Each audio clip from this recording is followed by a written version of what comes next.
bersepeda dari Kampung Mapar bersama-sama dengan Bang Zaki. Selamat ulang tahun untuk Golkar, bersama-sama membangun negeri. Bang Basri tak mau ketinggalan. Bersepeda kencang seorang diri. Bertemu Golkar selalu menyenangkan, semoga sering ketemu lagi. Gubernur DKI Jakarta Anies Baswedan berpantun saat memberi sambutan peringatan hari ulang tahun ke-57 Partai Golkar. Dalam pantunnya, Anies memberi sinyal positif dan mengaku selalu senang bertemu Golkar, bahkan berharap sering bertemu. Pengamat politik dari Universitas Al-Azhar, Ujang Komarudin menilai apa yang dilakukan Anies Baswedan sebagai silaturahmi politik, karena Anies membutuhkan kendaraan politik agar bisa jadi capres. Pertemuan Anies dengan Partai Golkar tentu ini menjadi pertemuan yang menurut saya bagian daripada silaturahmi politik. Nah, itu resiko ya, figur atau tokoh yang ingin menjadi capres tapi tidak punya partai, maka pasti akan mendekat. Pasti akan bersilaturahmi dengan partai-partai tertentu termasuk dengan Partai Golkar ini. Kalau itu tidak dilakukan ya tentu tidak ada perjuangan untuk bisa menjadi capres dan cawapres. Dalam beberapa survei elektabilitas, nama Anies Baswedan selalu muncul di peringkat atas. Dalam survei SMRC pada 15 hingga 21 September 2021 lalu misalnya, elektabilitas Anies Baswedan 11,1%, di bawah Prabowo Subianto 18,1% dan Ganjar Pranowo 15,8%. Sedangkan elektabilitas Ketua Umum Partai Golkar Airlangga Hartarto 0,3%. Namun Ketua DPD Partai Golkar DKI Jakarta Ahmed Zaki Iskandar menegaskan pantun Anies Baswedan tak berkaitan dengan capres, namun sebagai harapan silaturahmi tetap terjalin. Setiap event kita juga menghargai dan menghormati beliau sebagai pimpinan daerah dan juga pimpinan partai politik ya, secara hanafiah silaturahmi ini tetap terjaga. Sebelumnya, Rapimnas dan Rakernas Partai Golkar telah memutuskan akan mengusung Airlangga Hartarto sebagai capres pada 2024. Golkar harus punya calon presiden itu keputusan Munas 2019 dan di Rakernas Rapimnas Maret 2021 itu kita sudah putuskan calon presiden kita itu adalah Pak Airlangga Hartarto yang adalah ketua umum. Dan kenapa itu yang kita calonkan? Kenapa Airlangga Hartarto ini adalah kader terbaik Partai Golkar periode ini. Ajang Pilpres mungkin masih 2 tahun ke depan, namun sejumlah kepala daerah dan tokoh partai politik mulai bergerilya untuk memantapkan jalur menuju Pilpres 2024. Karena pertarungan di 2024 dinilai parpol cukup berat dengan adanya presidensial threshold dan parliamentary threshold. Tim Liputan, Kompas TV. Saudara, dalam pantunnya Anies memberi sinyal positif dan mengaku selalu senang bertemu Golkar, bahkan berharap sering bertemu. Kita dengarkan lagi pantun Gubernur DKI Jakarta Anies Baswedan. Bersepeda dari Kampung Mapar bersama-sama dengan Bang Zaki. Selamat ulang tahun untuk Golkar, bersama-sama membangun negeri. Bang Basri tak mau ketinggalan. Bersepeda kencang seorang diri. Bertemu Golkar selalu menyenangkan, semoga sering ketemu lagi. Apakah pantun dan kehadiran Gubernur Anies Baswedan dalam acara Partai Golkar DPD DKI Jakarta memberikan sinyal khusus baik bagi Anies dan juga partai berlambang beringin ini? Dan mungkinkah Anies dilirik oleh Golkar untuk mendampingi sang Ketua Umum di Pilpres 2024 nanti? Kita bahas bersama Ahmad Doli Kurnia, Wakil Ketua Umum Partai Golkar, ada juga aktivis kolaborasi warga Jakarta Andi Sinulinga, dan juga Direktur Eksekutif The Political Literacy Institute Gun Gun Herianto. Selamat malam Bapak-Bapak. Iya. Saya ke Bung Andi. Bung Andi, jelas mendengar saya Bung Andi? Jelas Bung Aiman, meski kecil suaranya tapi jelas. Oke, nanti kan diperbaiki sambil jalan. Dua kata yang menyita perhatian. Yang pertama, sama-sama membangun negeri. Yang kedua, sering-sering bekerja sama atau sering-sering ketemu lagi. Ini curiga, jangan-jangan sudah ada pembicaraan antara Golkar dengan Anies Baswedan. Logikanya seperti itu nggak, Bung Andi? Saya Ya, karena ini di tengah Betawi, Melayu, saya berpantun dulu ya untuk Oke. menjawab pertanyaan Aiman itu. Jadi kalau makan Silakan, durian, silakan. kalau makan durian kita pergi ke Medan, ke Kutacane Aceh, maka minum kopi pakai gula aren. Anies Baswedan itu gubernur yang keren, ya. Mudah-mudahan bisa lebih baik lagi lah, gitu buat kita. Kok gubernur keren biasanya jadi belakangnya N juga dong. Gimana? Gubernur yang keren, belakangnya kalimat yang kedua N juga, kok ragu-ragu sih? Oh, kalau gitu saya perbaiki kalau Oke. begitu. Jadi makan durian di Kota Medan, ke Kutacane Aceh Tenggara kita minum kopi gula aren. Oke. Gubernur Jakarta Anies Baswedan, kepala daerah yang paling keren. Malu-malu menyebut presiden nih. Dan Ren ketemu semua. Oke, oke. Bung Andi masih malu-malu ini. Tapi saya ingin tanya. Itu tandanya spontan, Aiman. Oke. Tidak ada ini. Oke. Tidak ada. Nyebut presiden aja susah banget. Padahal jangan-jangan Bung Anies Baswedan udah mikir jadi presiden nih, iya nggak sih? Bung Andi?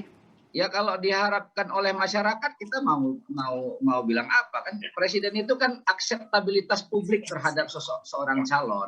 Jadi kita ini boleh berharap, tapi pada intinya adalah siapapun yang memimpin negeri ini ke depan adalah sosok-sosok atau tokoh-tokoh yang punya akseptabilitas tinggi di tengah-tengah masyarakat kita. Masalahnya kan nggak punya partai. Kan kalau presiden harus tanda tangan ketua umum partai, diusung oleh sejumlah partai atau satu partai yang masuk syarat. Ya, yang punya partai itu publik, Aiman. Partai itu institusi publik. Tidak ada yang punya partai. Jadi kalau ada yang mengklaim diri bahwa dia punya partai, itu artinya mendegradasi partai sebagai institusi publik. Nah, karena itu menurut saya soal pencalonan sosok calon sebagai calon presiden itu tidak bisa kita lihat apakah dia punya partai atau tidak punya partai. Walaupun sistem kita itu menentukan bahwa calon presiden itu harus diusung dari partai politik. Nah, dan kita sudah punya presiden seperti Pak Jokowi juga kan, yang punya partai kan bukan Pak Jokowi, Pak Ibu Megawati yang punya partai. Bahkan sering dikatakan sebagai petugas partai juga, tapi jadi presiden juga. Tapi apapun ceritanya itu semua, pemilu Pilpres masih panjang, Bung Aiman. Masih tahun 2024. Nanti biar Gun-Gun yang yang menganalisis itu. Tapi yang kita tahun depan kan sudah mulai. Tapi Anda mengatakan begini. Jadi tanda tangan ketua umum itu pasti akan mengikuti suara kehendak publik. Oh, belum tentu. Itu kan yang saya sampaikan tadi itu kan idealnya. Realitasnya kan belum tentu. Gitu, Bung Aiman. Oke. Jadi saya agak bingung juga deh pernyataan Anda. Oke, saya ke Bung Doli. Nanti saya akan kembali ke Anda, Bung Andi. Bung Doli. Jadi ada dua pernyataan tadi. Yang pertama adalah bersama-sama membangun negeri. Yang kedua sering-sering datang kembali. Kurang lebih seperti itulah. Ini sudah ada pembicaraan sebelumnya makin mesra dengan Anies Baswedan antara Golkar. Jangan-jangan nggak jadi nyalonin ketua umumnya Erlangga Hartarto. Nah, pertama, kalau Golkar itu sudah putuskan bahwa calon presidennya Pak Erlangga Hartarto. Ya. Yang kedua, kemarin kan Pak Anies itu datang dalam rangka hari ulang tahun Golkar ke-57 yang diselenggarakan oleh DPD Partai Golkar DKI Jakarta. Jadi saya kira kehadiran itu sebagai gubernur ya biasa saja, sama dengan dia menghadiri hari ulang tahun partai yang lain. Nah, kemudian kalau soal pernyataan membangun negeri, saya kira semuanya kita punya tanggung jawab tuh sama-sama membangun negeri ini kan. Gitu. Dan kemudian dalam rangka membangun negeri ini ya kita harus terus bisa melakukan komunikasi, ya koordinasi, ya sering-sering ketemu gitu. Karena makin sering ketemu kan kita banyak yang diperbincangkan untuk kemudian kita banyak tahu tentang masalah-masalah yang kalau kita juga bersama-sama mungkin bisa kita selesaikan secara bersama masalah-masalah bangsa ini kan gitu. Jadi nggak ada, Anda menilai kalau dari ada kan wakil ketua umum Golkar dari pusat lah, nggak menilai ada sesuatu yang luar biasa dari sini, biasa-biasa aja, dan hubungan Anies dan Golkar nggak ada yang istimewa? Kita bisa dua juga penafsiran itu ya. Kalau ada orang yang nggak yakin juga nih, oke silakan. Ya, kalau ada yang menilai kemudian pertemuan itu ditafsirkan sebagai dikaitkan dengan agenda-agenda politik tertentu, ya silakan saja. Tetapi sejauh ini tadi sudah saya jelaskan bahwa kalau dalam konteks soal pencalonan presiden, Golkar sudah menetapkan calon presiden Pak Erlangga. Bahwa kemudian kita harus membangun komunikasi dengan siapa saja, ini yang sedang kita lakukan. Jadi Golkar ini kan sekarang adalah partai politik yang sangat terbuka saat ini untuk membicarakan tentang bangunan koalisi, kemudian juga bicara tentang komunikasi antar tokoh-tokoh yang selama ini disebut-sebut sebagai calon presiden ataupun calon wakil presiden. Bahkan wakil ketua umum Golkar sendiri nggak mampu untuk, nggak berani untuk mengatakan bahwa enggak, kemarin tuh biasa-biasa aja kok, nggak ada hubungan spesial, nggak ada hubungan khusus antara Golkar dengan Anies. Nggak berani untuk mengatakan itu. Tadi kan saya sudah bilang bahwa dia datang ulang tahun. Itu ya. Itu sesuatu yang biasa saja, sama dengan dia datang ke partai ulang tahun partai yang lain gitu kan. Nah, jadi tapi bahwa ada persepsi yang lain ya silakan saja. Silakan saja. Ini masih panjang ya seperti tadi. Ya kan ini kan 2 tahun 3 tahun lagi. Ya termasuk kan? juga persepsi untuk jadi Anies untuk didukung Golkar untuk jadi presiden. Silakan saja untuk ada persepsi seperti itu. Nah, iya, kalau ada persepsi seperti itu nggak ada masalah. Atau nanti juga pada akhirnya kan pada saatnya kita semua memberikan keputusan kan, memberi keputusan bahwa sekarang ini masih ada situasi yang cair, kita membuka berbagai komunikasi dan seterusnya kan itu ya alamiah saja berjalan. Tapi kan logika elektoralnya, logika pemilunya nggak masuk nih, karena kalau dilihat sekarang kita nggak tahu nanti. Elektabilitas tingkat keterpilihan Anies Baswedan lebih tinggi dari Ketua Umum Partai Golkar, Erlangga Hartarto. Ya, itu kan menurut sebagian atau beberapa lembaga survei. Semua survei, mungkin Golkar punya survei yang lain sendiri? Kita punya kajian sendiri dan kita juga punya strategi dan kemudian kalkulasi sendiri. Jauh loh bedanya, ini sebutkan misalnya di SMRC, Anies 11%, Erlangga 0,3%, belum dengan Ganjar Pranowo dan Prabowo Subianto. Ada juga survei yang lain. Kalau survei Golkar bagaimana?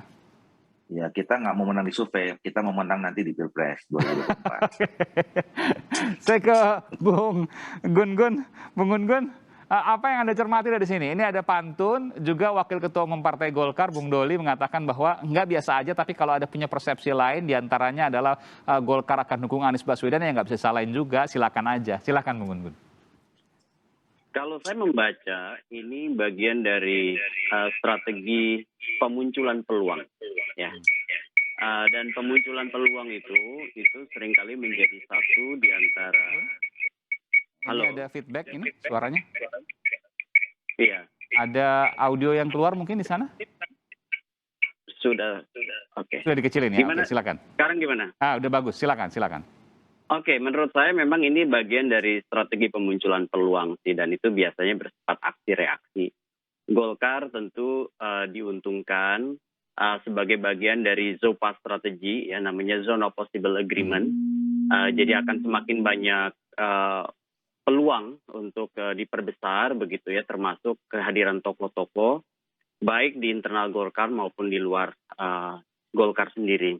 Kemudian bagi tokoh-tokoh yang datang itu juga tentu akan punya arti tertentu ya, terutama dalam konteks bicara soal usungan nanti ke depan. Karena bagaimanapun dalam konstelasi Pilpres ya 2024 yang hanya bisa mengusung bukan mendukung ya, mengusung itu adalah partai dan atau gabungan partai politik. Sehingga Mas Aiman, kalau saya membaca ada dua nih. Pertama soal persepsi, yang kedua soal psikologis. Kalau soal persepsi ini kan hubungannya dengan perankingan isu.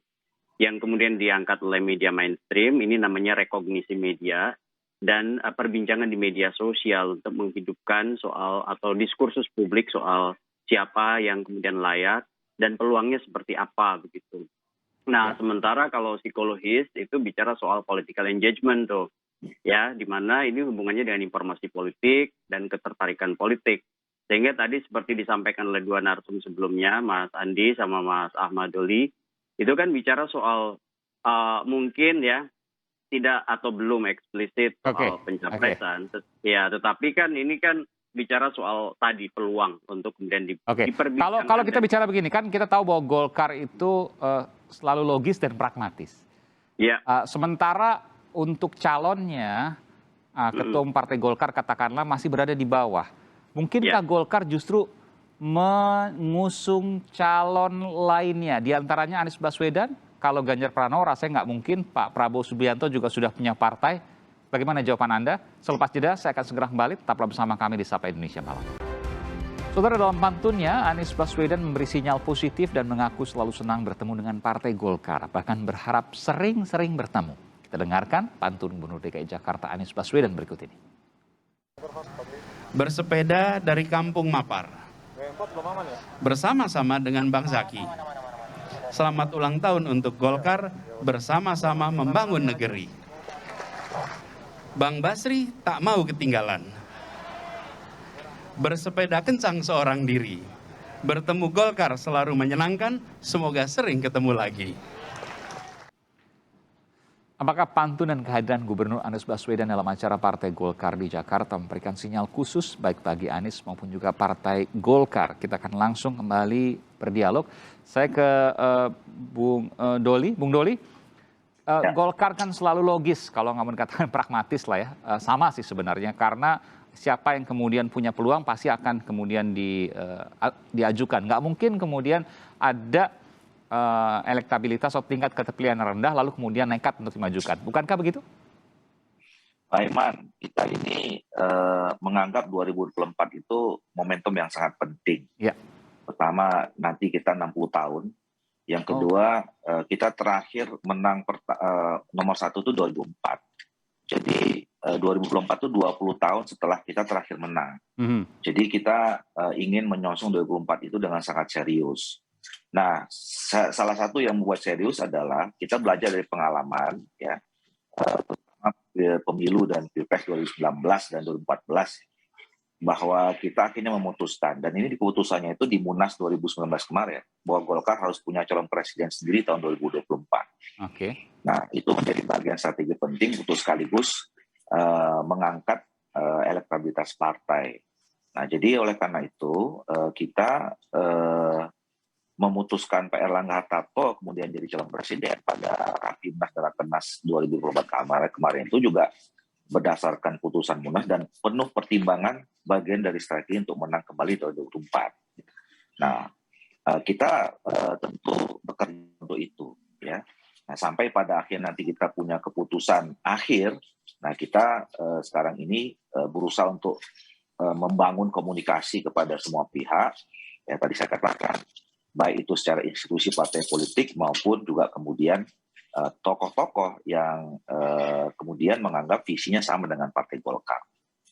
Oke, artinya masih bisa berubah kalau Anda mengatakan tadi, sampai perjalanan nanti bisa berubah. Kita sampai hari ini memutuskan seperti yang tadi saya katakan, dan kita bekerja keras untuk itu, dan kita menghadapi Pilpres dan Pileg serta Pilkada di tahun yang sama itu, mudah-mudahan dengan strategi yang tepat dan kita berhasil menang kembali. Baik. Sebelum saya ke Bung Andi, saya ke Mas Gun-Gun dulu. Mas Gun-Gun, ini kan kalau dikatakan anak yang hilang cuma satu dari 3 besar survei ya, karena kita bicara soal Prabowo Subianto, Ganjar Pranowo, Anies Baswedan. Ganjar Pranowo sudah ada di PDI Perjuangan. Prabowo Subianto apalagi Ketua Umum Partai Gerindra. Yang anak hilang, dalam tanda kutip anak hilang, itu adalah Anies Baswedan.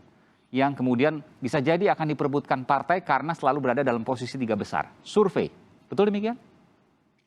Ya, nama Anies Baswedan sama halnya juga seperti nama Ganjar Pranowo itu kan menjadi magnet elektoral ya. Yang sekarang tentu akan dihitung punya potensi untuk dimajukan. Ingat potensi untuk dimajukan karena pada akhirnya itu akan melibatkan sejumlah faktor yang sangat penting dan krusial, antara lain adalah keputusan yang sifatnya aksi-reaksi di partai politik. Ya, seperti misalnya sekarang kenapa Anies Baswedan mungkin juga menjalin komunikasi politik itu dengan Partai Golkar, dengan Partai Nasdem, atau bahkan juga dengan partai-partai lain seperti PKS ya.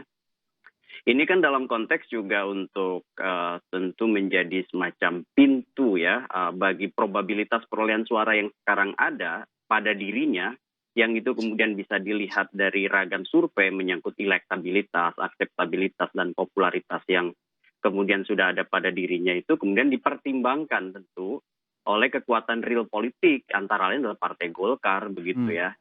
Saya melihat sih Mas Aiman, kalau posisi Partai Golkar, memang sudah benar apa yang disampaikan oleh Mas Ahmad Doli, bahwa ini adalah menjadikan agenda bersama yang penting untuk menjadi semacam penggerak ya bagi konsolidasi internal partai. Agenda bersama maksudnya apa nih? Agenda bersama terkait Ya, dengan Erlangga atau Anies Baswedan?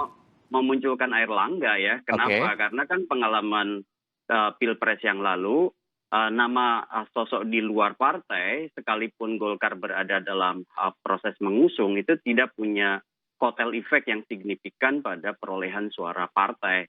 Sehingga kemudian Golkar pasti start itu pemunculan kandidat seperti fase sekarang, itu akan memunculkan nama Erlangga. Tetapi sejalan waktu, menurut saya Golkar sebagai partai yang juga punya pengalaman ya dalam menghitung peluang-peluang politik, menurut saya akan sampai pada akhirnya itu pada dua pertimbangan. Pertama, probabilitas perolehan suara, apakah Erlangga atau siapa yang kemudian nanti akan dinegosiasikan juga dengan mitra kongsi yang potensial.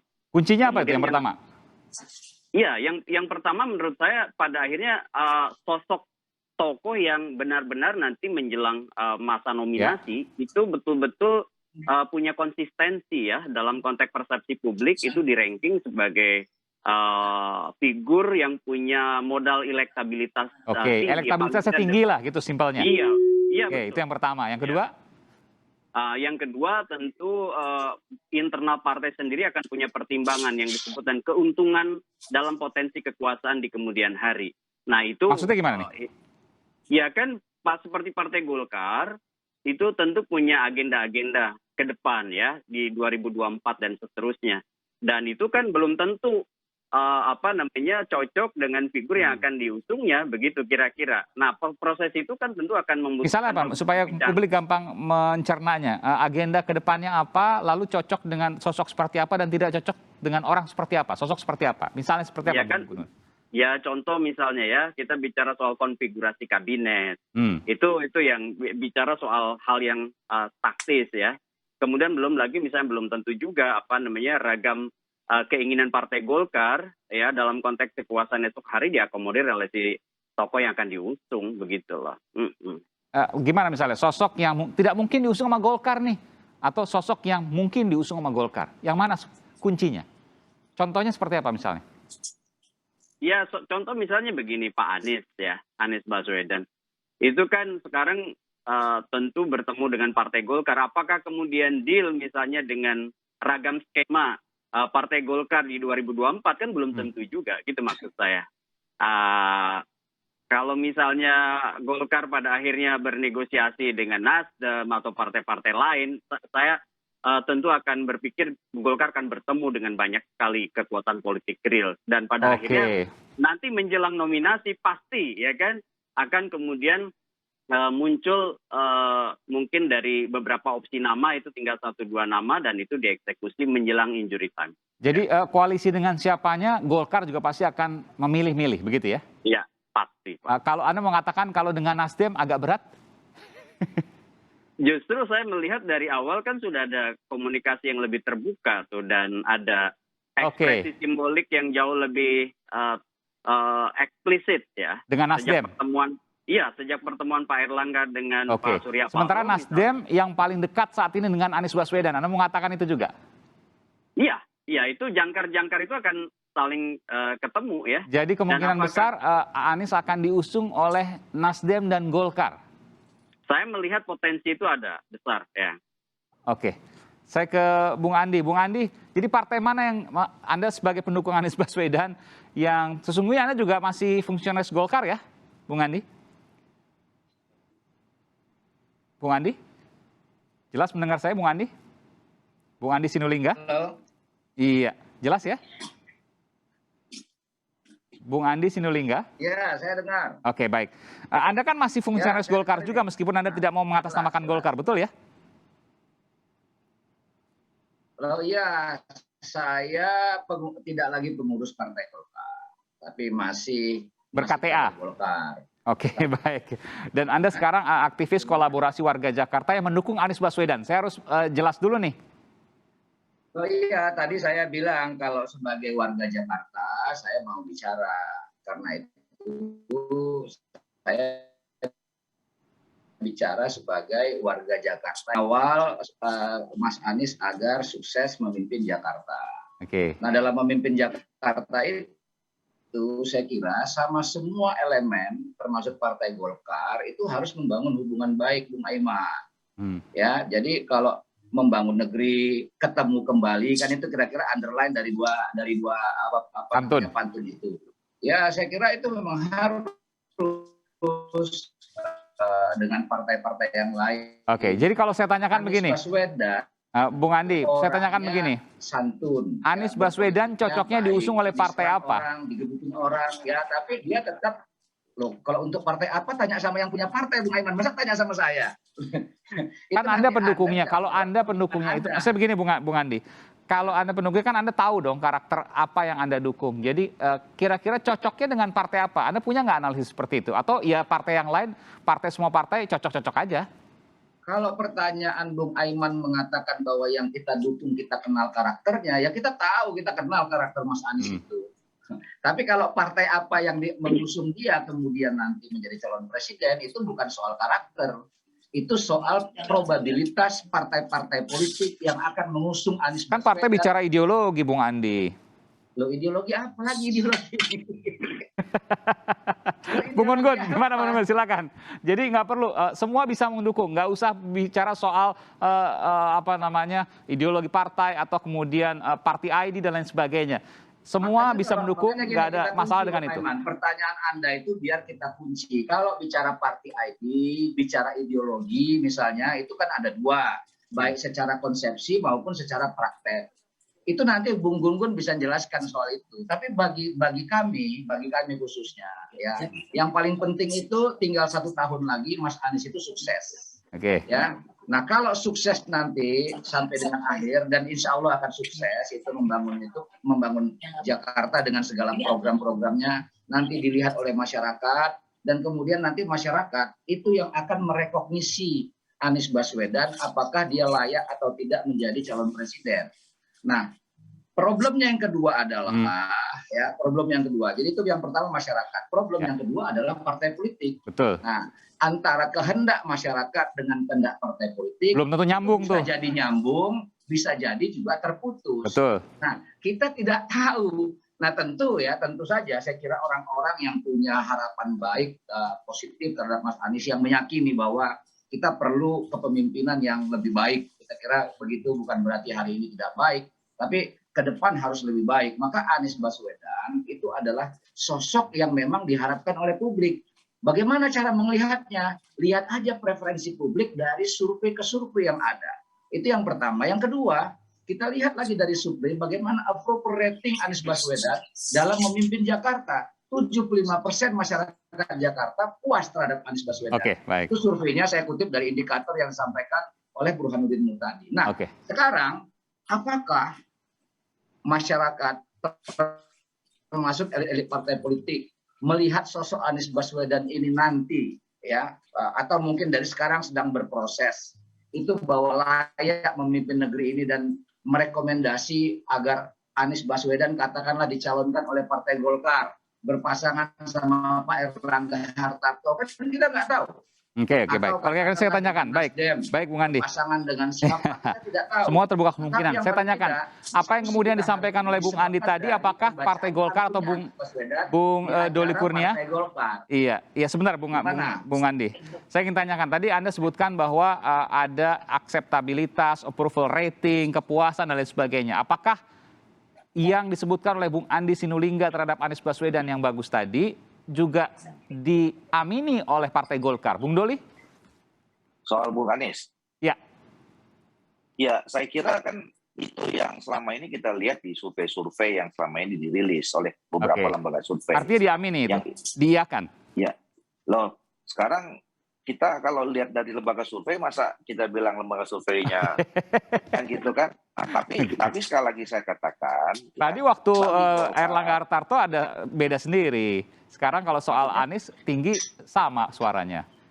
Loh bukan, saya nggak mengatakan sama. Saya mengatakan tadi kan pertanyaannya. Lembaga survei mengatakan begitu ya. Lembaga survei yang mengatakan begitu, ya silakan aja kan. Saya nggak bisa Oke, apakah Golkar Dan juga kita nggak sama bisa dengan debat lembaga itu, survei? Pertanyaan saya itu, apakah Kita bisa Golkar juga debat punya pendapat bahwa- yang sama? Dan mengatakan bahwa lembaga survei itu kita bilang, oh jangan dong you ngomong kayak begitu, kan nggak mungkin. Betul, gitu. itu kan. Tapi saya katakan, ya di lembaga survei yang sekarang rilis kan juga posisinya tokoh-tokoh itu juga berbeda-beda. Ya kan, ada yang mengatakan lembaga survei A, posisi Anies nomor sekian, ya. Lembaga survei B. Bukan.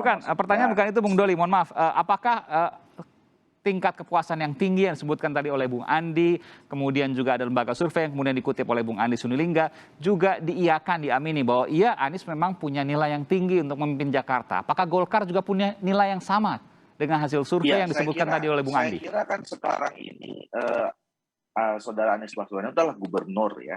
Gubernur incumbent yang sekarang sedang mengerjakan program-programnya, janji-janjinya sebagai kemarin disampaikan sebagai calon gubernur. Ya. Dan saya kira kan setiap saat pasti akan mendapatkan penilaian dari masyarakat Jakarta, ya kan? Dan kita konteksnya Jakarta nih, ya kan? Nah, bahwa kemudian survei indikator mengatakan 76% kepuasan masyarakat Jakarta terhadap pembinaan Anies Baswedan, ya saya kira bisa jadi iya. Oke, gitu, baik, ya. baik. Karena pembandingnya kan tidak tidak. Dan itu berbeda loh, ya. Antara bicara tentang Jakarta dengan soal Pilpres, kan gitu. Baik. Karena sekarang soal gubernur Jakarta sedang ongoing, sementara Pilpres kita masih menyusun strategi, menyusun kemungkinan dan seterusnya, kan kira-kira begitu. Apakah kemudian nanti akan terjadi apa yang disampaikan oleh Bung Gun-Gun bahwa Nasdem dan Golkar mendukung Anies Baswedan? Itu tentu masih panjang. Kita akan melihat nanti proses-prosesnya ke depan. Menarik untuk kita cermati bersama. Terima kasih Wakil Ketua Umum Partai Golkar, Bung Ahmad Doli Kurnia. Juga ada aktivis kolaborasi warga Jakarta, Bung Andi Sinulingga, dan juga pakar komunikasi politik dari UIN, Syarif Hidayatullah Jakarta, Bung Gun-Gun Herianto. Selamat malam, sehat selalu Bapak-Bapak.